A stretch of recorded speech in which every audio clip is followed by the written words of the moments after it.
Alright, it's tire change day. And actually what I'm most excited about today, and the whole reason I'm changing the tires, is because I'm going to go for a ride this weekend. And I want to use real low tire pressures so that I can see if this thing actually makes some traction. And so what I'm doing is I will be installing some rim locks. My front tire is due to be changed anyway, so I'm excited about changing that. But I've got a 2.5 rim lock for the rear, and I have a 1.85 Locklite rim lock for the front.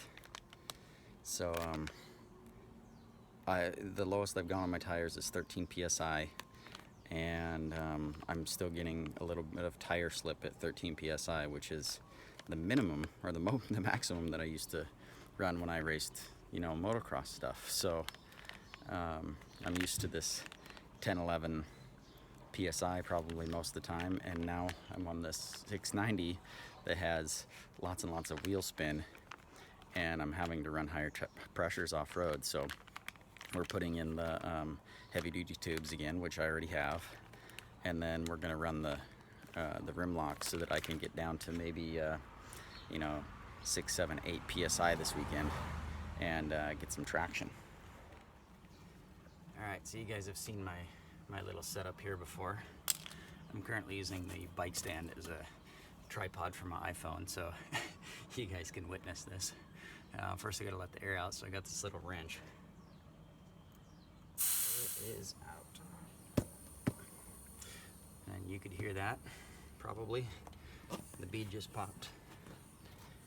Mission critical if you're gonna get your tire off. Knees, pop the bead so that it separates it like that, because that gives you the slack you need on the tire to take it off. So, bead is broken. I like to use 3 tire irons. There's these, 10-inch Motion Pro spoons. They're really, really smooth. See how thin? They've got one little hooked tip on the end. And I use 3 just in case I have 2 of them hooked up and I need 1 extra. So I usually end up using mostly 1, but the other one will sometimes hold the tire. This isn't my first time at the parade. There's the other iron. This one's smoother.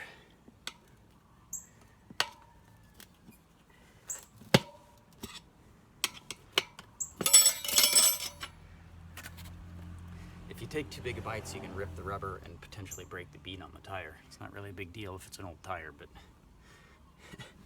if it's your new tire, you're going to be pretty pissed.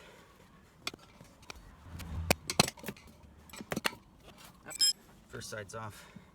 Now we're going to pull the tube out. Alright, tube's out. I don't know if you'll be able to see this on camera, but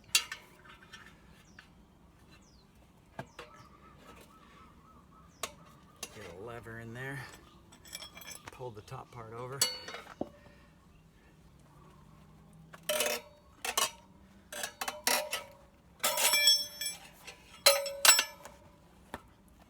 Just throw some leg into it and it'll just peel right off. Okay, now we're to there. Now these rims are drilled for rim locks already, and they've got a plug. I'm going to pull this plug out, and we'll go from there. I'm going to show you the build quality of this Motion Pro ultralight rim lock real quick, or Locklite, I should call it by its correct name. So these are pretty nice little machined nuts, little logo on there, and super light. I'm really excited about this Motion Pro light lock. And they only make them for the front on the 690. The rear, they don't make a 2.5, so get the 185 for the front and a 2.5 for the rear, but you won't be able to get a light lock because they only make it in a 215. Okay, so next step, got the rim lock. This is the nut for the outside of the rim, or the washer rather, and then this is the nut. So you have this rim lock. Motion Pro supplies this little pad for the rim lock, and we peel this tape off, and we slide that over the nut, about like yay, and we stick it on.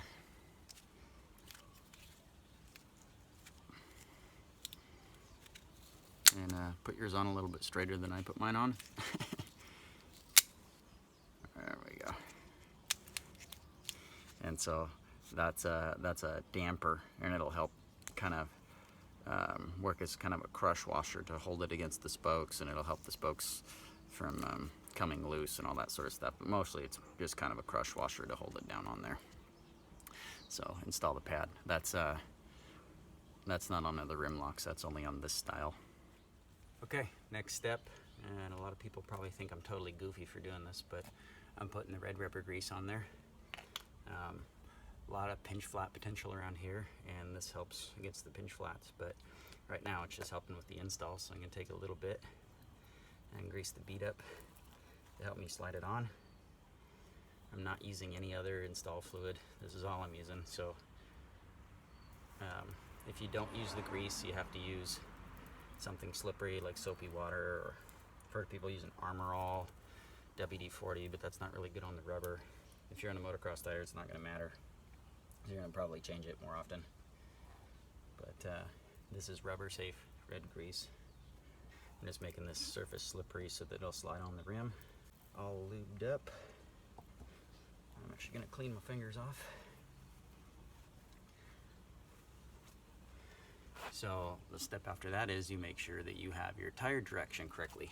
So this tire has no direction also. It says right here, front and rear rotation. So it doesn't matter which way you install it. So we'll just install it whichever way we feel. So here is my valve stem hole. And I'm just going to line the logo up with that. And we're just going to push this side on.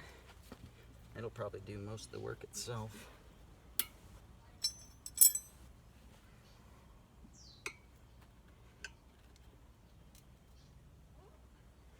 Just take a little bite with the lever and just let it slide itself on, just nice and easy. Just put a little bit of pressure on there. I know it looks like I'm putting a lot of pressure on there, but I'm really not. I'm just letting it slide on. Okay, now we gotta put the rim lock in. And then after that, we feed the tire in. So, rim lock. This is where it starts to get kind of fun. So the carcass of the tire makes it so that you can't really get your hands and fingers in there. Alright, so got it.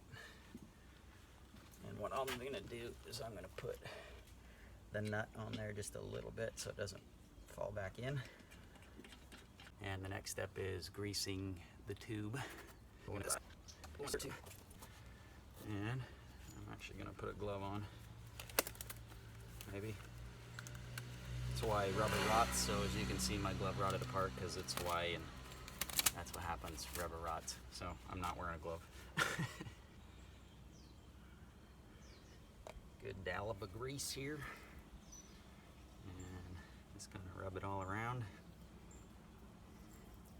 Like I said, a lot of people are probably gonna think this is weird. I don't know. Seems like a good idea to me. I've done it many times without. It's not necessary, but like I said, I ride in a lot of rocks, and this keeps the tube slippery inside the tire so that we don't get pinch flats. It's also a very corrosive environment around here, and this will get grease and stuff into all the spoke nipples and all those sorts of things. Alright, set this on here so it doesn't get dirty.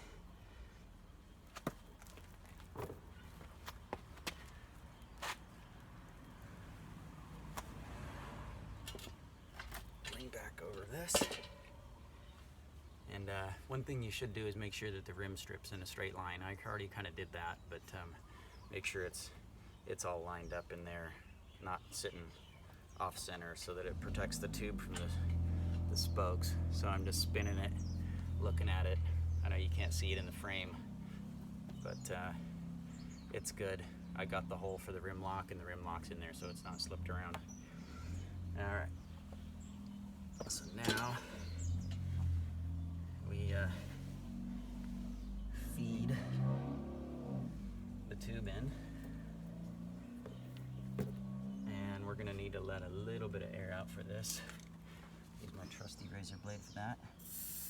Guess what?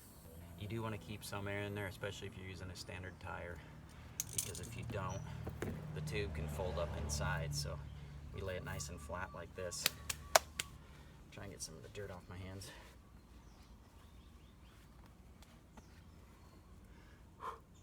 And all the dirt that I just blew onto the tube. That's great, having debris inside there. And then we're just gonna feed this inside. Now we go back to this valve and try and get that in.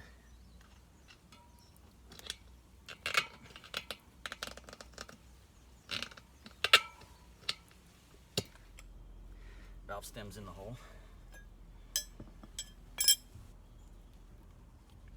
And I run the nut down on it so that the stem doesn't move during the tire install. Alright, I'm going to try this. Usually I start opposite of the rim lock, but I think I'm actually going to try and start on the rim lock side this time. I've seen people do that, so here goes something.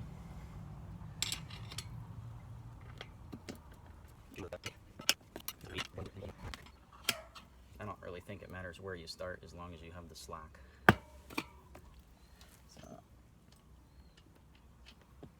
Seems like it's a little bound up, but we're down inside the bead, so it doesn't matter. Or inside the rim.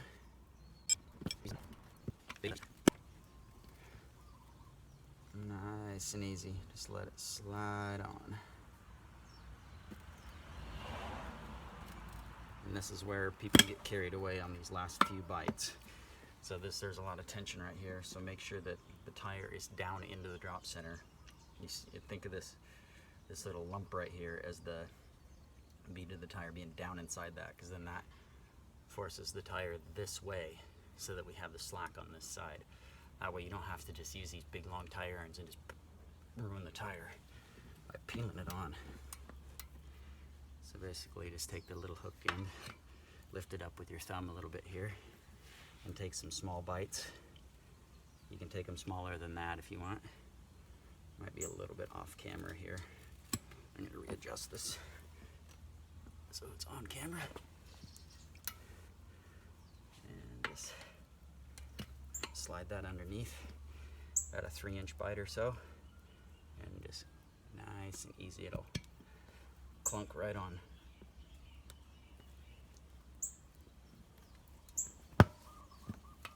Just like that.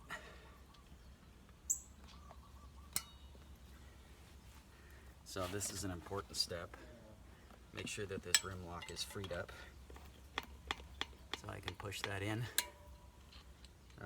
That means that it's not all bound up in there and that it will lock to the tire. Valve stem is still straight. Everything's good. We're ready for some air. Alright, just got my standard bike pump here. I'm not as advanced as these air compressor guys. So I'm going to pump this up to about 30 pounds to make sure the bead seals all the way around.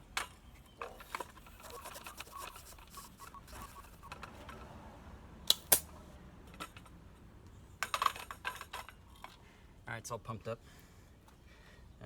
You can see the stem came out, so the nut's loose now. Valve stem, or the rim lock, seems nice and straight, and the tire is nice and even with the rim all the way around. So the bead's set correctly. The grease helps it slide into position, which is what tire lube would also do if you don't want to use the grease. I get it if you don't, but everything looks really good. It's mounted up perfectly. So Now I take the rim lock seating washer, slide that onto the rim, and then we're going to tighten this down to about 10 foot-pounds of torque. There you go, that's perfect, 10 pounds on my human torque wrench. Now all we'll do is we'll let out all this excess air, and I'm going to put this to about 18 psi. That's what I'm going to run on the street until I get to where I'm riding, and then I'll put it down. And 18 psi. So take a valve stem cap and screw it on, and then I back the nut out against the cap. You can, oops, see that? Screw the cap on and then back the nut up against the cap in case you ever need the nut again, but it allows for the valve stem to slip. So that was a perfect install. Now we just got to put it back on the bike. Okay, so before you try to put your tire in there, do this little prep work. Get a little screwdriver. This is the KTM factory toolkit one. Make sure it doesn't have any grease on it. Mine's clean. And go in here and very lightly, so you don't chew apart your brake pads, open the caliper a little bit. Like I said, very lightly. It'll chew apart your brake pads. It'll tear them up. And just pry apart the caliper a little bit so that you have some space to work with. And also make sure that there's no grease on your rotor. You do not want grease on your rotor, on your brakes. Not only will it not stop you, but it will contaminate the pads and potentially ruin them. All right, next step, installing the wheel. It's always good to have your axle ready, so that when you get it lined up, you can just slide it in.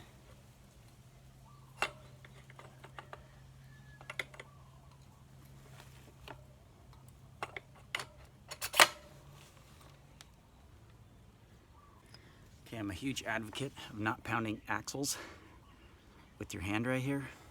This is your carpal tunnel right here. And I've had carpal tunnel syndrome, so don't pound with right here. It creates scar tissue and your hand will go numb. I've had the surgery. It's got a little trusty block of wood.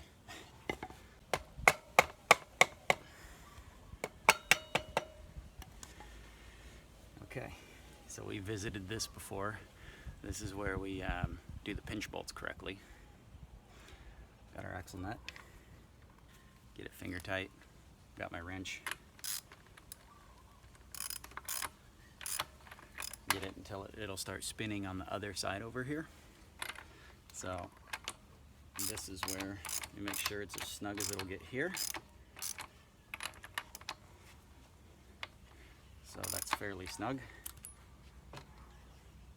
Now we take our 10mm in my case, and we're going to tighten this up on the other side.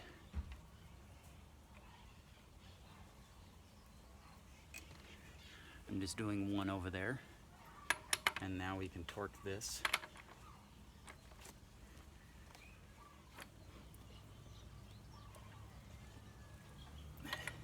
Okay. We can call the front axle torqued. Now we go loosen that pinch bolt up again. So this step's pretty important to your front suspension, and I showed you this in another video, so I'll show you this real quick again. I already tightened the axle up like you saw before. I snugged it on this side. I tightened the pinch bolts on the other side so that I could torque it down, and then all the pinch bolts have been loosened up. I can move them with my fingers. They're really, really loose. So we're going to run these down with our fingers so that they are just fingertip tight, and we're going to pump the forks.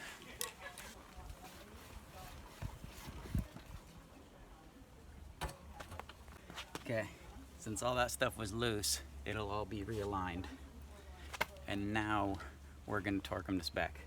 You don't need to watch me torque them, so I'm going to end the video here. But now your suspension will be aligned properly. Alright, so I got my rear tire down. You guys are probably thinking, what the hell is that guy changing that tire for? He just did it 5 days ago. This tire's still got the nubbies on it. So I think I'm gonna run into some soft terrain this weekend. So I am going to change the rear tire also. Plus I wanna install a rim lock so that I can get traction, as I've said before. And I will show you what happened when I ran 14 PSI in this tire last weekend. See the valve stem is twisted right here? I know it's kind of hard. I'm filming with an iPhone and I cannot touch it to adjust it because it'll fall off. But if you look, this is crooked. And what that means is that the tube slid inside the tire and the wheel started to spin. So the 690 has lots of horsepower and no rim locks, which is kind of insane, but on the street, if you're running 30 PSI, you don't need them.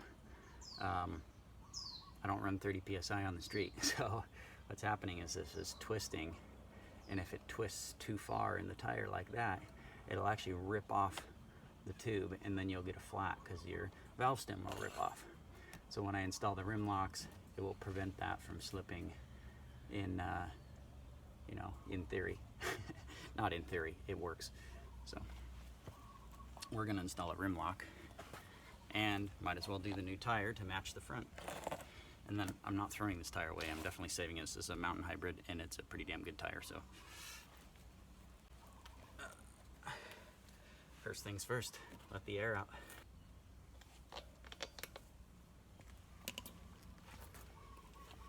All right, air's out. We gotta break the bead now. This one greased, so I don't actually need to stand on it. This one's breaking away by just putting pressure on it. Thank you, grease. All right, I'm gonna start opposite of the valve stem. So my valve stem's over here. And be careful, once again, when you're sticking the tire irons in there, that you don't grab the tube, because that's how you get pinches.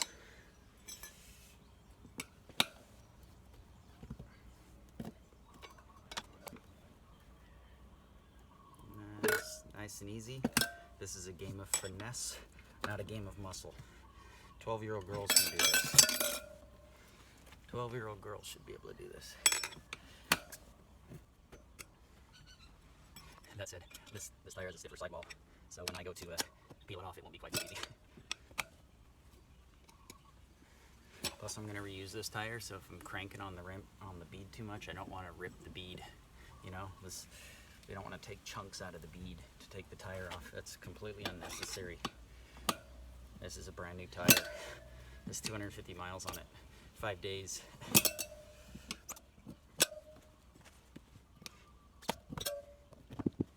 Okay, now we pop the tube out. Okay, tip, make sure all the air is out of the tube. If you have a valve core remover, use that. That will give you a lot more slack to get your hand in there.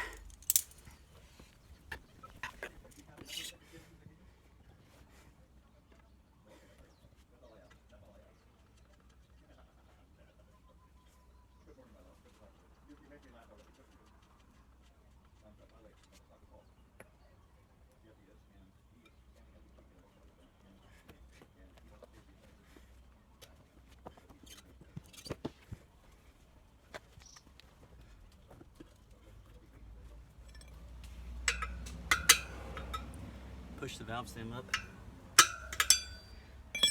Makes it easier to pull the tube out. Throw the tube to a clean place.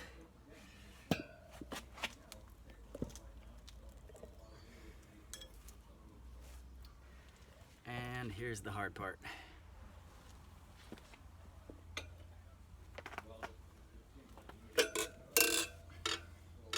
Okay, so you probably can't see. Use the tire iron to peel the tire over, and then you can get your weight into it like that. And then we just press with the knee as this trials tire pinches all our skin off, and it'll peel the rim off.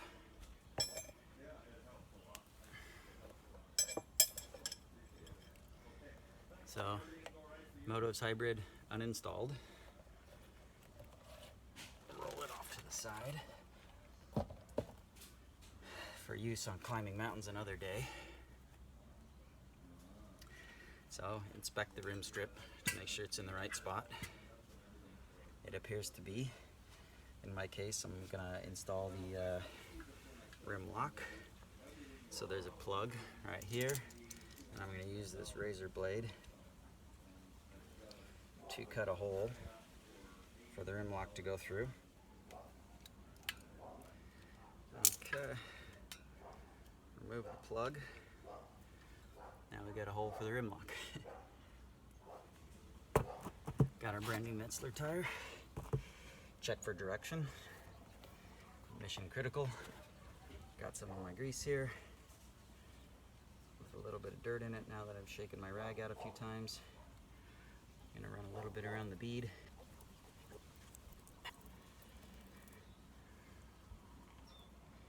Set that off to the side.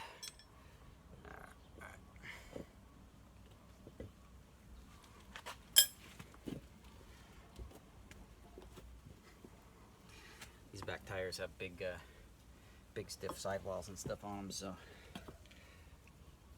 they take a little bit of manpower to finesse them on.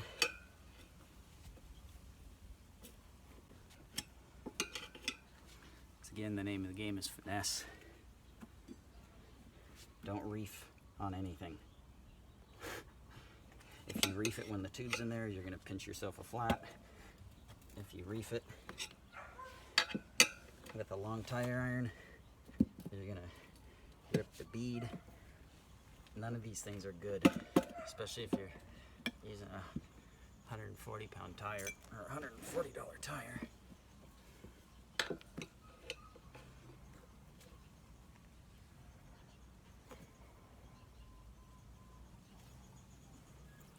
I know it looks like I'm putting a lot of pressure on there, and I am putting some pressure on there, but it's just a steady pressure,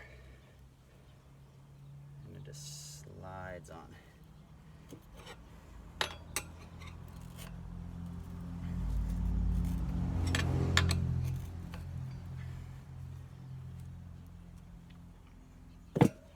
This falls right on. This one's going to be tough to get the tube in. Not looking forward to getting my fingers in here for this one.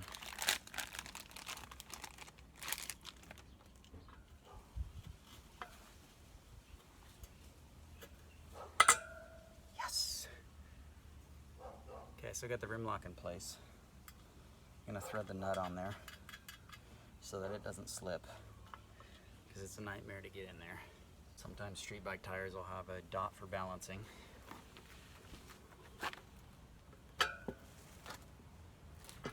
And now we're going to re-grease our tube and feed it in.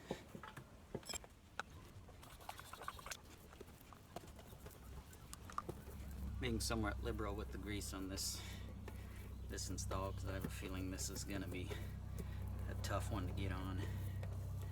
The sidewalls and rubber compound are real stiff. Okay, so let all the air back out until it can lay flat. Once again, with non-heavy duty tubes, you should leave a little bit of air in them so they don't wrinkle as you're putting them in. Heavy duties have a lot of structure.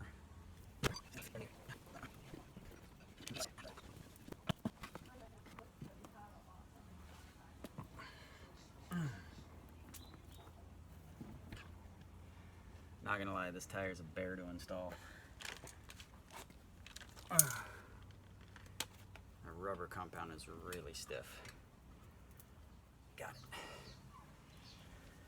Now where's the damn nut?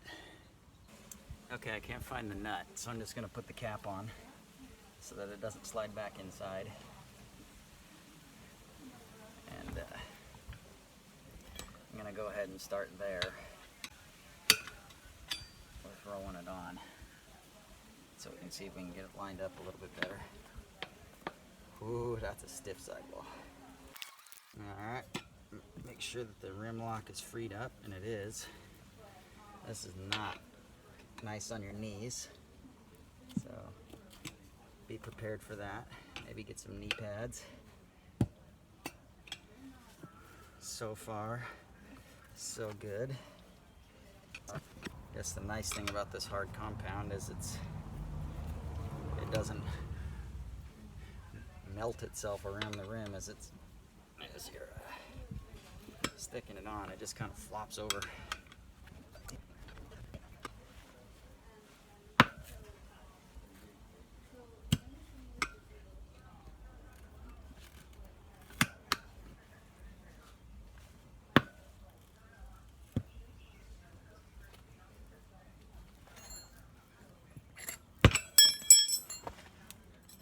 Okay.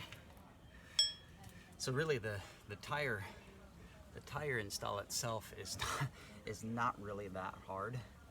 The hardest part is getting the tube in there. And that's no joke. So I'm gonna wipe a little bit of this grease off before I squeeze it all over everything.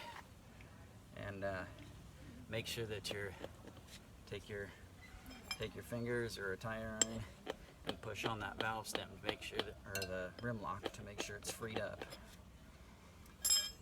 And then if you need to, kind of pull on your spokes a little bit to get the valve core lined up straight. And now we're going to pump this one up to, I don't know, 35 or 40 psi. And that's going to seat our rim.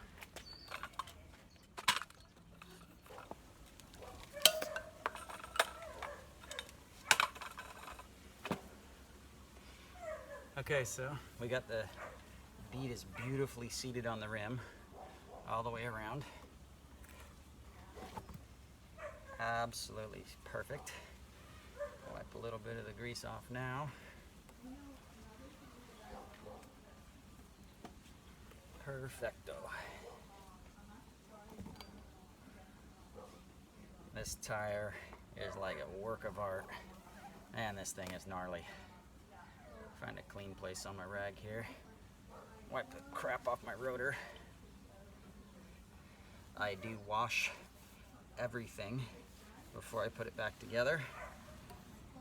And that way I don't have grease and crap all over my brakes. Very, very important. We're gonna tighten the rim lock up now. And once again, that keeps the tire from slipping on the rim and ripping our valve stem off. And roughly 10 foot-pounds on the rim lock. Black rims are really cool looking, but they do get scratched, and they do get scratched off-road, so you just need to suck it up and deal with it. Because they're gonna get scratched. There's all kinds of little scratches in these things from rocks, and a few in there from mounting tires, because this is the third rear tire on this thing in a month and a half. So rim lock, nice and snug. Should be able to get some low pressure out of this bad boy now.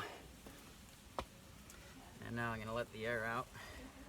And I'm going to run it down to, run this one down to about 16 psi. And we're probably going to ride it off-road at about 6.